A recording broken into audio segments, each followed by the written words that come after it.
ಪುಣ್ಯತಾಣ ಜಡಗ ಮಠದ ಪೂಜ್ಯರಲ್ಲಿ, ವೇದಿಕೆ ಮೇಲಿರುವ ಪೂಜ್ಯರಲ್ಲಿ, ತಮ್ಮೆಲ್ಲರಲ್ಲಿ ಶರಣಾರ್ಥಿಗಳು. ನಾವು ಸಣ್ಣವ್ರು,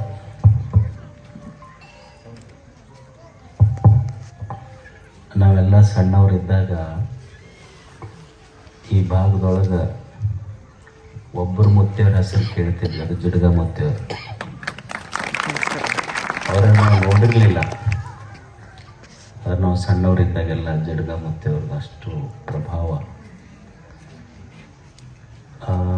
ಅಪ್ಪವ್ರು ಕರ್ಕೊಂಬಂದ್ರೆ ಇಲ್ಲಿ ಬಂದು ತೋರಿಸಿದ್ರು, ಏನೂ ಇರಲಿಲ್ಲ. ಅಪ್ಪವ್ರು ಮೊದಲು ಹಾಕಿದ ಕೊಂಪಿ ತೋರಿಸಿದ್ರು. ಅವರು ಇಲ್ಲಿ ಮೊದಲು ಬಂದು ಕೊಂಪೆ ಆಗಿದ್ರು ಗುರುಗಳು ಅಂತ. ಅವರು ಕೊಂಪಿ ಹಾಕಿದ್ರು, ಇವ್ರು ಇದನ್ನು ಹಂಪಿ ಮಾಡಿದ್ರು ಅಷ್ಟೇ. ಅವ್ರ ಗುರುಗಳು ಅವರು ಮಠ ಕಟ್ಟಿದ್ದಕ್ಕಿಂತ ಹೆಚ್ಚಾಗಿ ಭಕ್ತರ ಹೃದಯದೊಳಗೆ ಒಂದೊಂದು ಮಠ ಕಟ್ಟಿದ್ರು. ಅವರು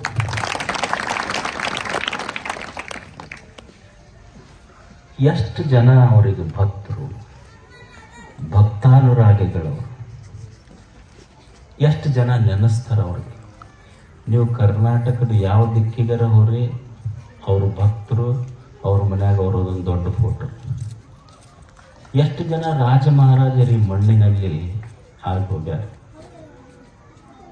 ಯಾವ ರಾಜ ಮಹಾರಾಜರನ್ನು ಇಷ್ಟು ಜನ ಭಕ್ತಿಯಿಂದ ಪೂಜಿಸಿಲ್ಲ. ಒಬ್ಬ ಏನೂ ಇಲ್ಲದ ಬರಿಗೈ ಸಂತ ಎಷ್ಟು ಜನರ ಹೃದಯದೊಳಗೆ ಕುಂತಲ್ಲ.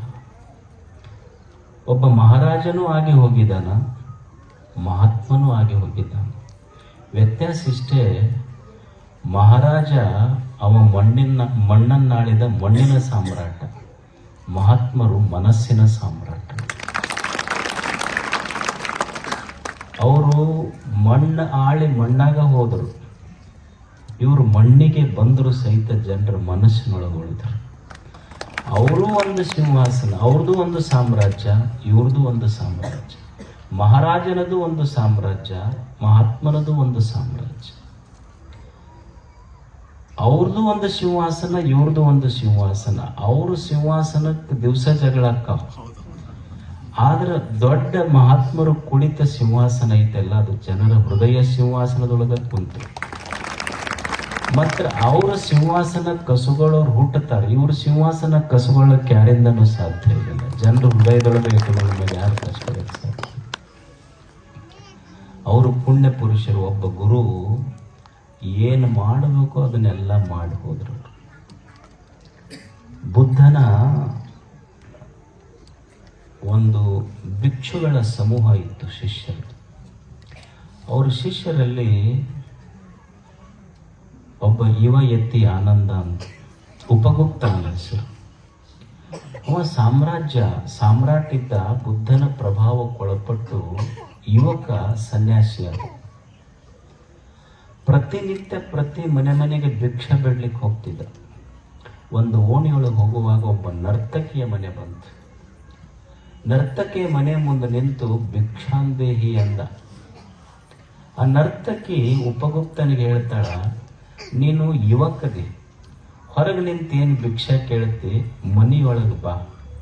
ಮನೆಯೊಳಗೆ ಬಂದ್ರೆ ಈ ಮನೆಯ ಸಂಪತ್ತು ನಾನು ನಿನ್ನ ಒಳಗ್ತೀನಿ.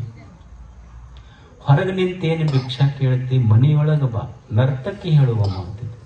ಮನೆಯೊಳಗೆ ಬಂದ್ರೆ ಮನೆಯ ಸಂಪತ್ತು ನಾನು ನಿನ್ನ ಒಳಗ್ತೀನಿ. ಉಪಗುಪ್ತ ಹೇಳ್ತಾನ, ಸಮಯ ಬಂದಾಗ ಬರುವೆ.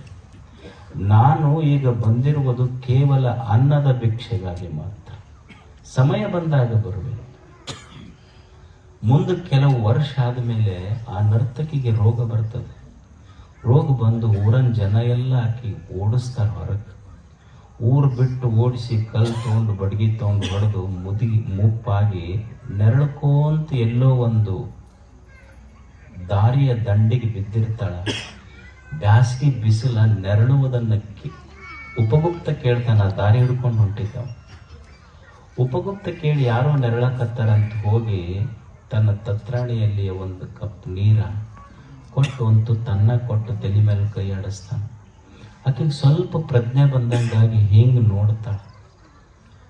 ಇದು ಎಲ್ಲೋ ನೋಡಿದ ಮುಖ ಅಂತ ನೆನಪಿಗೆ ತಗೊಂಡು ಉಪಗುಪ್ತನಿಗೆ ಕೇಳ್ತಾಳೆ, ಕೆಲವು ದಿವಸಗಳ ಹಿಂದ ನನ್ನ ಮನೆ ಬಾಕಲಿಗೆ ಬಂದಿದ್ದಿಲ್ಲ ನೀನು ಉಪಗುಪ್ತ, ಬುದ್ಧನ ಸನ್ಯಾಸಿ ಭಿಕ್ಷು ಅಂತ. ಅವಾಗ ಅವ ಅಂದ, ಹೌದು ಬಂದಿದ್ದೆ, ನನಗೂ ನೆನಪೈತಿ. ಅವಾಗ ನರ್ತಕಿ ಹೇಳ್ತಾಳೆ, ಅಲ್ಲ ನನ್ನ ಹತ್ರ ಯೌವನ ಇತ್ತು, ಸಂಪತ್ತಿತ್ತು, ಎಲ್ಲ ಇತ್ತು, ನೀ ಇದ್ದಾಗ ಬರಲಿಲ್ಲ, ಈಗ ಬಂದು ಎಲ್ಲ ತಗೊಂಡು ಏನು ಮಾಡೋದು ಅಂತ. ಅವಾಗ ಗುರು ಉಪಗುಪ್ತ ಹೇಳಿದ ಮಾತು ಎಷ್ಟು ದೊಡ್ಡದು ಅಂದ್ರೆ, ನಿನ್ನ ಹತ್ರ ಎಲ್ಲ ಇದ್ದಾಗ ಬಂದವ ಗುರು ಆಗುವುದಿಲ್ಲ, ನೀ ಬಿದ್ದಾಗ ಬಂದವನ ನಿಜವಾದ ಗುರು. ನಿನ್ನ ಹತ್ರ ಎಲ್ಲ ಇದ್ದಾಗ ಬಂದವ ಗುರು ಆಗೋದಿಲ್ಲ, ನೀ ಬಿದ್ದಾಗ ಬಂದವ ನಿಜವಾದ ಗುರು ಆಗ್ತಾನೆ. ಹಂಗ ಚಿಡಗಾಮೂರ್ತಿ ಅವರು ಬಿದ್ದವರನ್ನು ಎಷ್ಟು ಜನ ದುಃಖಿಗಳನ್ನ ಮುಕ್ತರನ್ನ ಮಾಡಿ ಅವರು ಬಿದ್ದವರನ್ನೆತ್ತಿದ ಗುರು. ಮತ್ತು ಅವರ ದಾರಿಯಲ್ಲಿ ಪೂಜ್ಯರು ಸಹಿತ ನಡೀತಾ ಇದ್ದಾರೆ. ಇದನ್ನೇನು ಹಂಪಿ ಮಾಡಿದಾರ, ಇದು ಅಂತೂ ದೊಡ್ಡದೇ ದೊಡ್ಡದು. ಇದಕ್ಕೆ ಕಳಸ ಇಟ್ಟಂಗ ಇದೆಲ್ಲ ಕಲ್ಲಿನ ಗುಡಿ ಇದೆಲ್ಲ ಮಾಡಿದ್ದಾರೆ. ಇದು ಸಂತೋಷ ಇದೆ. ಇದೆಲ್ಲದಕ್ಕಿಂತನೂ ಅವ್ರು ಹೇಳಿದರು, ಇಲ್ಲೊಂದು 1000 ಬಡ ಮಕ್ಕಳಿಗಾಗಿ ಒಂದು ಉಚಿತ ವಸತಿ ನಿಲಯ ಶಾಲೆ, ಇದು ಈ ನಾಡಿಗೆ ಒಂದು ಕಳಸ ಇಟ್ಟಂಥ ಕೆಲಸ. ಅದು ಬೆಳೀಲಿ, ಅದು 1000 ಮಕ್ಕಳ ಅವರ ಕನಸು, ಅದು 1000 ಆಗಲಿ. ಇವತ್ತಲ್ಲಿ ಮಾದನಿಪುರಿ ಒಳಗೂ 6 ಕಾಯಕತ್ತಾರ. ಮತ್ತೊಮ್ಮೆ ಬರ್ತೀನಿ, ಮತ್ತೊಮ್ಮೆ ಬಂದಾಗ ಪ್ರವಚನದ ಮಾಡಿ ಹೋಗೋಣ. ಮತ್ತು ಗುರುಗಳು ಮಾಡಿದ್ದು ನೋಡಿದ್ದು ತುಂಬ ಖುಷಿ ಆಗ್ತದೆ. ಕನಸು ಎಷ್ಟು ಸ್ವಚ್ಛ ಇಟ್ಟಾರ ಮಠ. ನಮ್ಮ ಮಠಗಳು ನಮಗೆ ಕಸ ಹೊಡ್ಕೊಳಕ್ಕಾಗುವಲ್ದು, ಅವರೆಷ್ಟು ಸ್ವಚ್ಛ ಇಟ್ಟಾರ ಗಾರ್ಡನ್ನು. ಖುಷಿ ಹಿಂಗಿರ್ಬೇಕು. ಮಠಕ್ಕೆ ಬಂದ್ರೆ ಮತ್ತು ಎಲ್ಲಿ ಬೇಕಲ್ಲಿ ಕಾಯಿ ಹೊಡೆದಿದ್ದು, ಎಲ್ಲಿ ಬೇಕಲ್ಲಿ ನೀವೆಲ್ಲ ಹೊಲಸಾಕಿ ಹೋದ್ರೆ ಮಠ ಹೆಂಗೆ ತಡಿತಾವ? ಸ್ವಚ್ಛ ಇಡ್ಬೇಕು. ಅವ್ರ ಅಪ್ಪುಗಳು ಏನು ಮಾಡ್ಯಾರಲ್ಲ, ಭಕ್ತರ ಜವಾಬ್ದಾರಿ ಅಂದ್ರೆ ಇದು ಸ್ವಚ್ಛ ಇಡೋದು ಒಂದು ದೊಡ್ಡದೇ. ಇದು ಭಕ್ತಿಯ ಅರ್ಪಣೆ. ಇದು ಸ್ವಚ್ಛ ಇಡೋದು ಭಕ್ತಿಯ ಅರ್ಪಣೆನೇ. ಇದು ಬೆಳೀಲಿ, ಅವರ ಕ್ರಿಯಾಶೀಲತೆ, ಅವರ ಸಂಕಲ್ಪ ಈ ನಾಡ ಮಕ್ಕಳಿಗೆಲ್ಲ ಅನುಕೂಲ ಆಗಲಿ ಅಂತ ಪ್ರಾರ್ಥಿಸಿ ನಮ್ಮ ಮಾತುಗಳನ್ನು ಮುಗಿಸ್ತಾರೆ.